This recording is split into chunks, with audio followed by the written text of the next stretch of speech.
आज होती बीसी आणि बीसीला काय बनवायचं याचा विचार करतच होती. तोपर्यंत मक्याचे कणसं घरात आलेलेच होते. तर मक्याचं कणूस घेतलं आणि चाकूने अशा पद्धतीने सगळे दाणे हे वेगळे करून घेतलेले आहेत. आता कणूस घेताना जास्त दिवसाचं घेऊ नका, एकदम रसरशीत असं हे कणूस घ्या.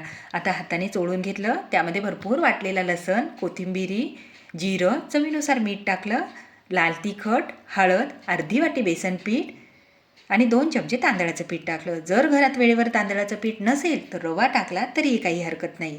थोडं थोडं पाणी टाकून अशा पद्धतीने पीठ भिजवून घेतलं आणि त्यानंतर तेल गरम झाल्यानंतर मीडियम गॅसवर मस्त अशी ही भजी तळून घ्यायची आहेत, छान लालसर होईपर्यंत. खरंच ही रेसिपी जेवढी बनवायला सोपी आहे की नाही, चवीला तर एक नंबर अशी ही लागते. त्यावर आपल्या आवडीचे मसाले फिरवून घेतले आणि बीसीमध्ये ही रेसिपी सगळ्या माझ्या मैत्रिणीला प्रचंड अशी आवडलेली आहे.